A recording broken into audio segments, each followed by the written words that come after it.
For advertisement, call 8125893028. Our Gmail maxtvtelugu@gmail.com. నా పేరు doctor Ram Gopal. నేను హైదరాబాద్లో దిల్సుఖ్ నగర్లో మెట్రో పిల్లర్ నెంబర్ 1552 మీ సేవా రోడ్ మంజుసుధా హాస్పిటల్లో ఛానల్కు కొన్ని క్వశ్చన్స్ రాశారు. వాటికి ఆన్సర్స్ చెప్పడానికి ప్రయత్నం చేద్దాం. సెక్స్లో భాగంగా బ్లో జాబ్ చేసినప్పుడు స్పమ్ అనేది రిలీజ్ అవుతుంది కదా, అది అమ్మాయి నోట్లో రిలీజ్ అయినప్పుడు ఏమైనా అమ్మాయికి ప్రాబ్లమ్స్ ఉంటావా? శృంగారంలో పాల్గొన్నప్పుడు కొంతమంది నోట్లో పెట్టడము, లేదా అబ్బాయిలు అమ్మాయిల వేజనాల్లో నాలుక పెట్టడం, ఇట్లాంటివి చేస్తూ ఉంటారు. సామాన్యంగా మనం జూలో కానీ బయట పూలులు వాటిని వీడియోలు చూసినప్పుడు ఈ మేల్ లయన్ ఫిమేల్ లయన్ను మూడ్లోకి తీసుకురావడానికి నాలుకతో టచ్ చేయడం ఇట్లాంటివి జరుగుతూ ఉంటాయి. We often observe all these things. అయితే అబ్బాయి సెమెన్ కనుక అమ్మాయి నోట్లో పడితే అది మింగడం వల్ల ఎట్లాంటి ప్రమాదము లేదు, లాభం కూడా పెద్దగా ఉండదు. సామాన్యమైనటువంటి బ్యాక్టీరియా వగైరా ఉంటే కడుపులో యాసిడ్ ఉంటుంది, HCl అంటారు స్టమక్లో. ఆ యాసిడ్ చిన్న చిన్న బ్యాక్టీరియాలు వాటిని చంపేస్తుంది. అయితే ప్రమాదం ఎక్కడా అంటే ఒకవేళ అబ్బాయికి ఆల్రెడీ HIV లాంటి వ్యాధులు ఉన్నా, లేదా అమ్మాయి నోట్లో కొన్ని పుళ్ళు ఉండి అల్సర్స్ అంటాం, ఆఫ్టస్ అల్సర్స్ అంటాం, అట్లాంటివి ఉన్నప్పుడు ఒకవేళ అబ్బాయికి ఏమైనా వ్యాధులు ఉంటే ఆ ఆఫ్టస్ అల్సర్ ద్వారా వాళ్ళకి వైరస్ ఎంటర్ అయ్యి HIV వచ్చే అవకాశం ఉంటుంది. ఈవెన్ థ్రోట్ క్యాన్సర్ కూడా వచ్చే అవకాశం ఉంటుంది. కనుక ఒకవేళ హెల్తీగా ఉంటే అబ్బాయి కానీ అమ్మాయి కానీ ఇవి చేసినా నష్టం లేదు. హెల్త్గా ఉన్నారా లేదా అనేందుకు ముందు టెస్టులు చేయించుకోవాలి. దీనికి HIV అనే ఒక టెస్ట్ ఉంటుంది, దాన్ని ఎలిసా టెస్ట్ అంటారు.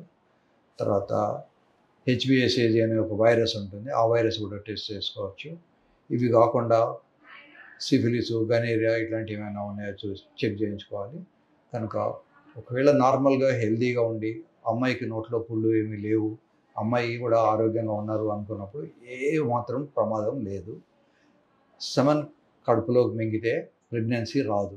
దానివల్ల పెద్ద ఉపయోగం కూడా ఏమీ లేదు, ఎందుకంటే సెమెన్లో ఉండే ప్రోటీన్ జస్ట్ ఫ్యూ మిల్లీగ్రామ్స్ ఉంటుంది. ఇప్పుడు ఒక ఎగ్ తింటే మనకు 50 గ్రాములు ఉంటుంది.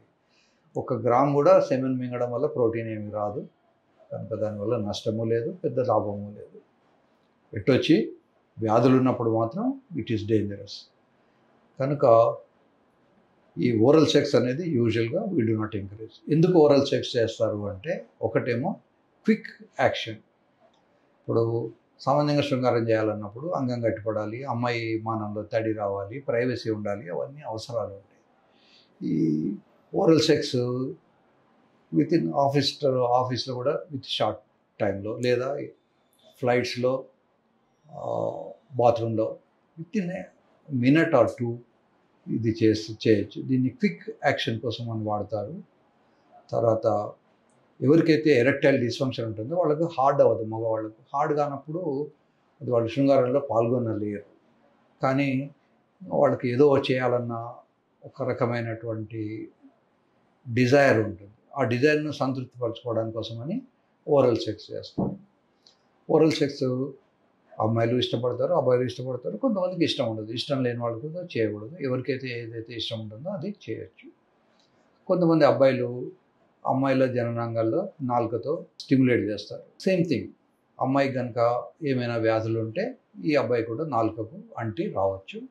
మామూలుగా నాలుకకు కనుక పుళ్ళు లేకుండా, అల్సర్స్ లేకుండా ఉంటే ఏమీ కాదు. బట్ బై ఛాన్స్ ఇతనికి ఏమైనా అల్సర్ ఉంటే, బై ఛాన్స్ అమ్మాయికి ఏమైనా HIV లాంటి వ్యాధులు ఉంటే రావచ్చు. బట్ ఇన్ జనరల్గా హెల్త్ వైజ్గా దీనివల్ల పెద్దగా వచ్చే బెనిఫిట్ ఏమీ లేదు. యూజువల్లీ ఇవి కొంచెం వయసు మళ్ళీ వాళ్ళు చేస్తుంటారు. తర్వాత కొద్దిమంది నేను ఇందాక చెప్పినట్టు ఆఫీస్లో ఏదో చేయాలనుకొని చేసుకోవడం, ఇట్లాంటివి కొన్ని ఉంటాయి. బట్ దీనివల్ల పిల్లలు కలగడం మాత్రం ఇంపాసిబుల్. ఇది చేసి మళ్ళీ మామూలుగా సంసారం చేసినప్పుడు పిల్లలు పుట్టచ్చు, కానీ ఇలా చేయడం వల్ల మాత్రం పిల్లలు కలగరు. సో ఇది alternative to the natural sex, అంతేగాని న్యాచురల్ సెక్స్ కాదు.